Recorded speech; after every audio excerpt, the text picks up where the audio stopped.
ایک بات ایک دوست نے ایک دفعہ مجھے بھیجی، اس نے بات بڑی مجھے عجیب لگی۔ اس نے کہا کہ ایک شخص کا انتقال ہو گیا، تو وہ جب اس کو دفن کرنے لگے جنازہ پڑھ کے، تو ایک آدمی نے اس کی چارپائی پکڑ لی۔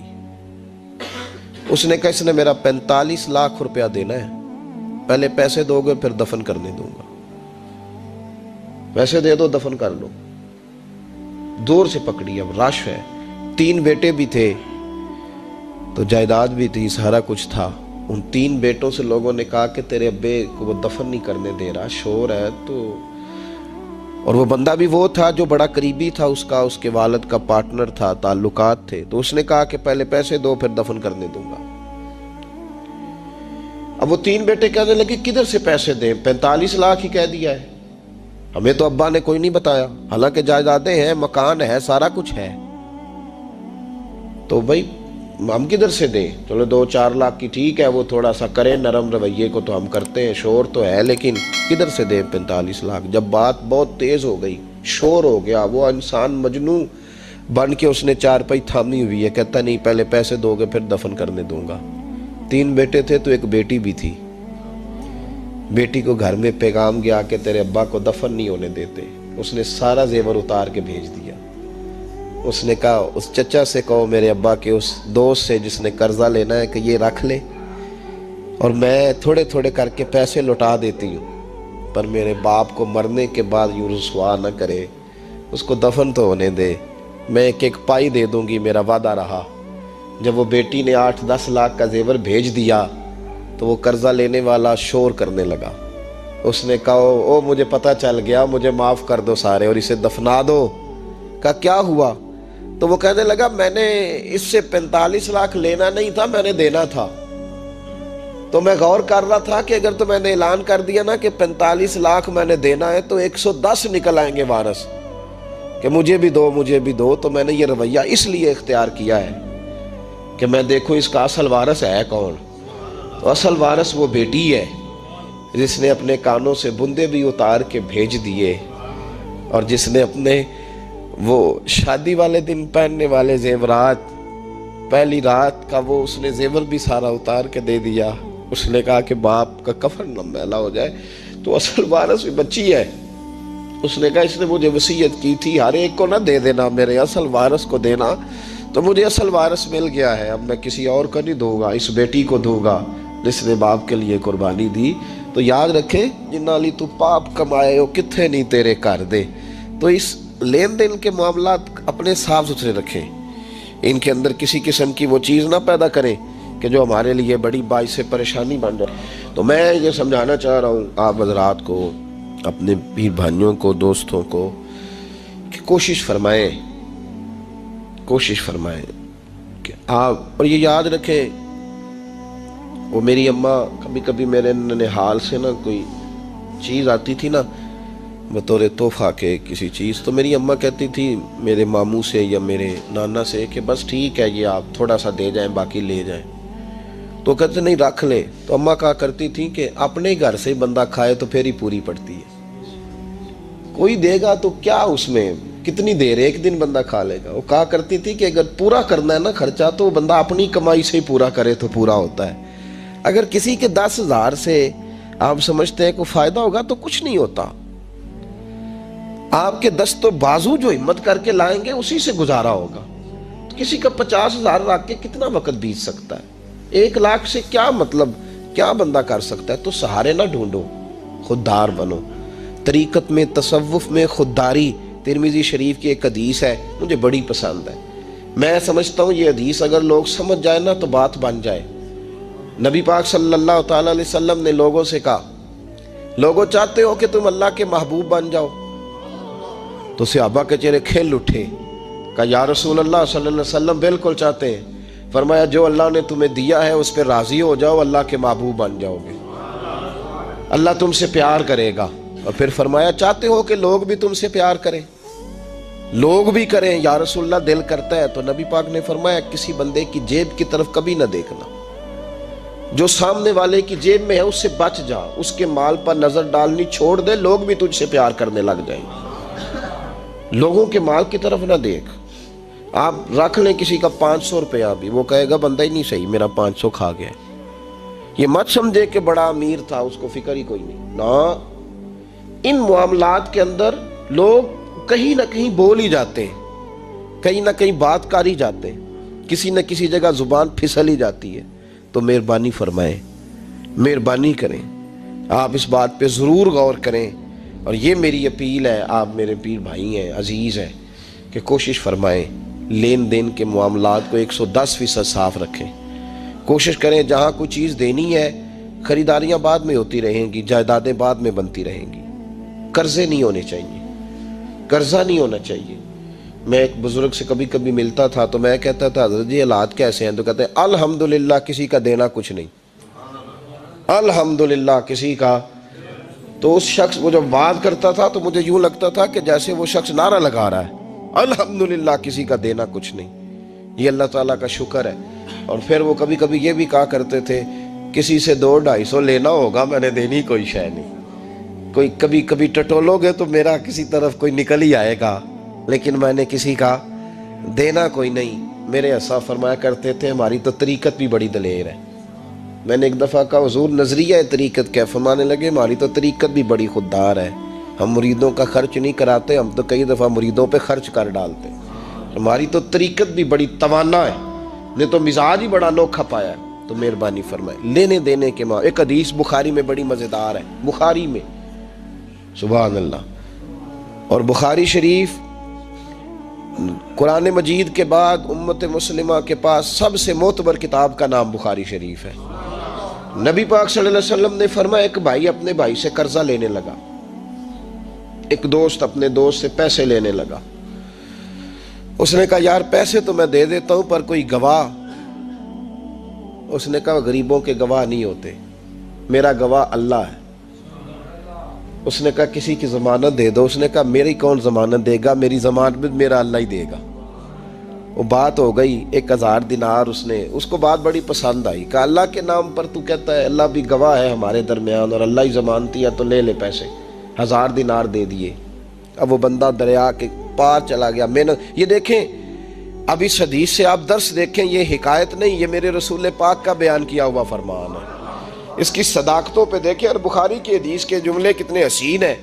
نبی پاک صلی اللہ علیہ وسلم نے فرمایا وہ جس نے پیسے لیے بطور قرضہ وہ دریا کے پار چلا گیا، محنت مزدوری کرتا رہا، جب مقررہ وقت آیا تو اس نے 1000 دینار جو وعدہ کیا تھا کہ فلاں تاریخ کو دے دوں گا، اس تاریخ کو اس نے 1000 دینار لیے اور دریا کے کنارے پہنچ گیا کہ مجھے کشتی ملے تو میں اس تک پہنچاؤں۔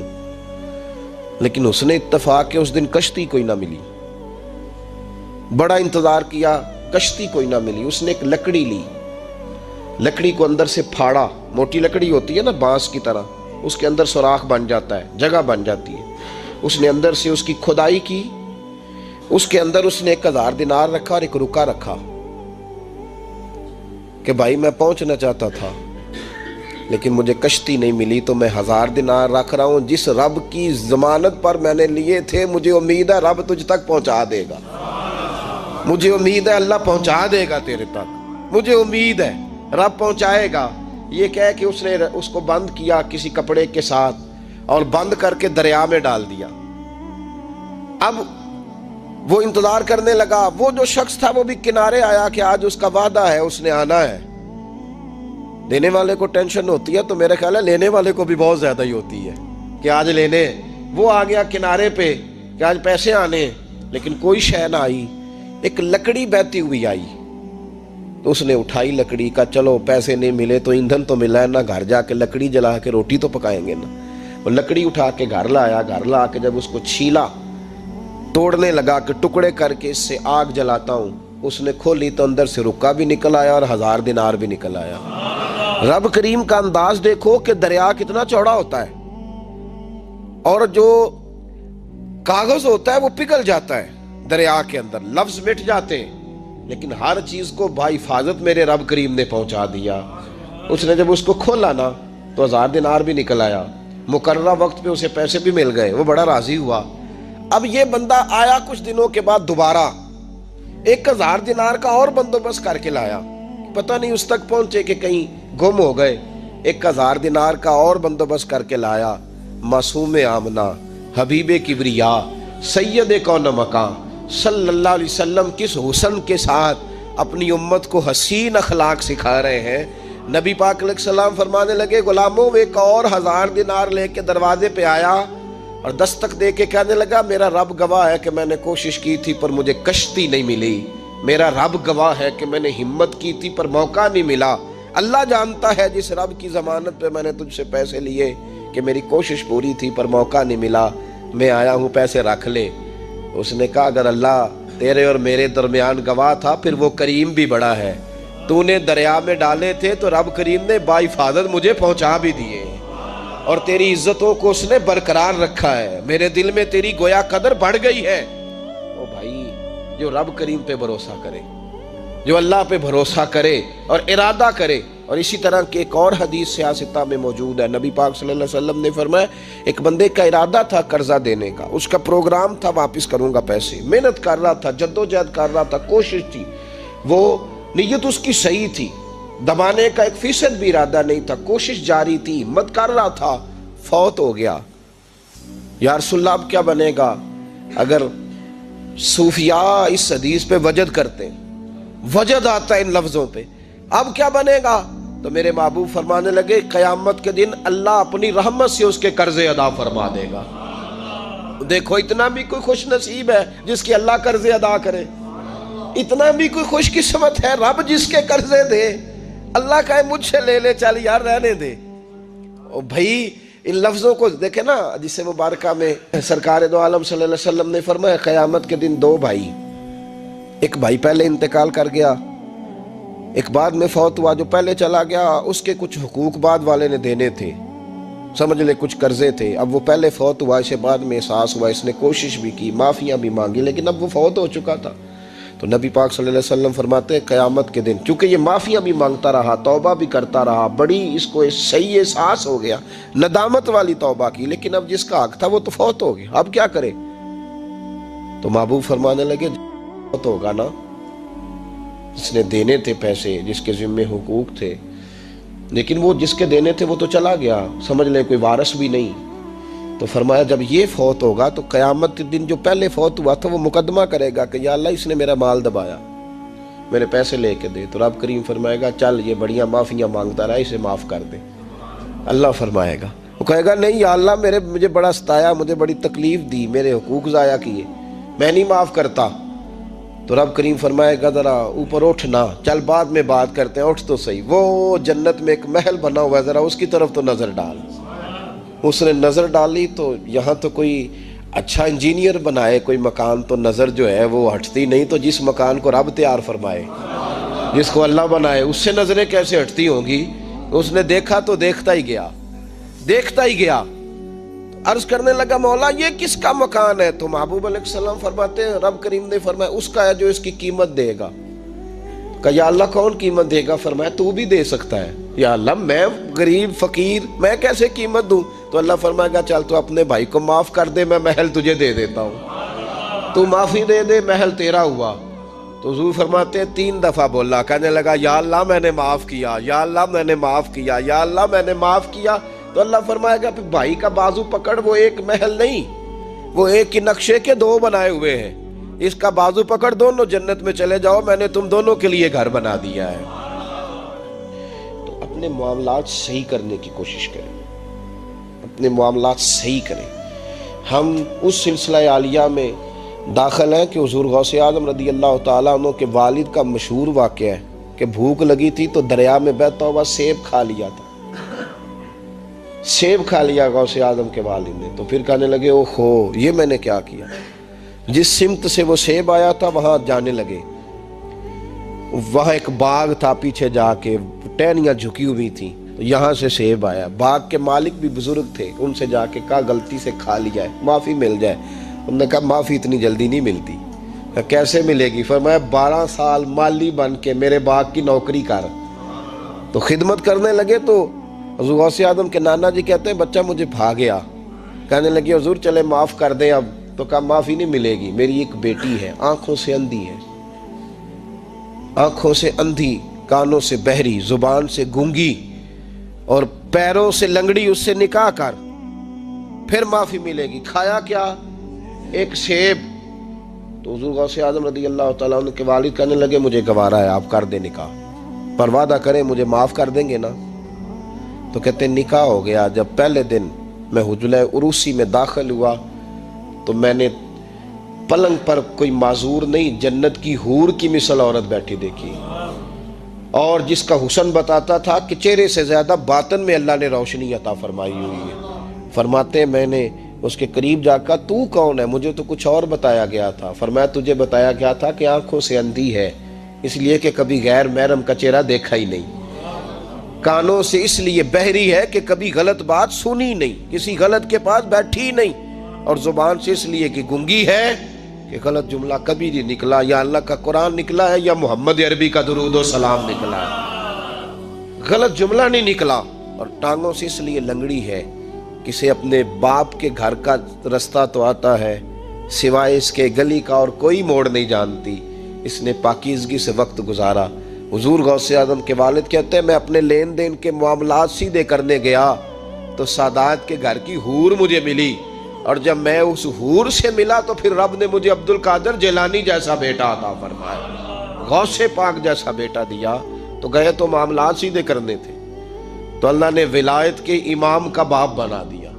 تو مہربانی فرمائے اپنے معاملات میں توانائی پیدا کریں۔ کچھ لوگ ایسے ہوتے ہیں جن کا مال مثل مملکت کے ہوتا ہے۔ اعلیٰ حضرت رحمۃ اللہ علیہ نے پیر کے حقوق میں یہ لکھا ہے کہ اس کے مرید کا مال اسی طرح ہے جس طرح اس کا اپنا ہے، لیکن ساتھ اشارہ بھی دے دیا ہے کہ چاہیے یہی کہ وہ بھی احتیاط ہی کرے، وہ بھی احتیاط ہی کرے، پرہیز ہی کرے، کوشش کرے۔ اور آپ فرماتے ہیں چونکہ باپ کی حیثیت رکھتا ہے تو ضروری تو نہیں نا باپ بیٹے کی کمائی کھائے، کبھی کبھی بیٹے بھی باپ کی کھا ہی لیتے ہیں، اس طرف بھی توجہ کر لے، کوئی حرج نہیں۔ اپنے معاملات کو صحیح رکھیں، لینے دینے کے معاملات کے اندر کبھی کمی نہ لائیں۔ یہ چیز اگر پیدا ہو جاتی ہے نا تو آپ یقین کریں کہ وقار ہی تو انسان کے پاس ہوتا ہے، وہ ضائع ہو جاتا ہے تو نقصان ہوتا ہے۔ تھوڑے میں وقت گزاریں، بڑی مزیدار زندگی ہوتی ہے انسان کی۔ یہ زندگی میں انسان کے پاس وقار اپنا ہوتا ہے، وہ زندگی بڑی حسین ہوتی ہے، بڑی مزیدار ہوتی ہے۔ ہماری مسجد میں ایک شخص آئے، کچھ دن انہوں نے وقت گزارا تو مجھے بعد میں کہنے تہاڈی مسجد سے سکون بڑا ہے، کھپ کوئی نہیں، لڑائی کوئی نہیں، کوئی کسی قسم کا میں نے وہ نہیں دیکھا۔ آپ یقین کریں یہاں 4 اساتذہ کام کرتے ہیں اور کئی سالوں سے کرتے ہیں، ہم نے کبھی استادوں کی لڑائی بھی نہیں ہونے دی، ورنہ مدرسوں میں جھگڑے چلتے ہیں۔ مجھے کہنے لگے جی یہاں لڑائی کوئی نہیں۔ میں کہ اس واسطے کسی کو مالدار بندہ چیئرمین ہی نہیں بنایا کہ جو کہے کہ یہ کیسے ہو گیا، یہ کھانسے کیوں ہیں، یہ اٹھے کیوں ہیں، یہ بیٹھے کیوں ہیں۔ یہاں اللہ نے حسن اس لیے دیا ہے کہ الحمدللہ یہ ایک کونا تو ضرور ہے لیکن اللہ نے بڑا سکون عطا فرمایا ہوا ہے۔ تو یہ اس وقت ہوتا ہے جب آپ کسی سے کچھ لیتے ہیں تو پھر آپ کو اس کے نخرے بھی برداشت کرنے پڑتے ہیں، پھر آپ کو دیکھنا بھی پڑتا ہے، اس کے آنے پہ کھڑے بھی ہونا پڑتا ہے۔ اس لیے لین دین کے معاملات کو 110% صحیح رکھیں۔ یہ میری وصیت نہیں آپ حضرات کو، اس کو میرا حکم سمجھیں، حکم سمجھیں اس کو۔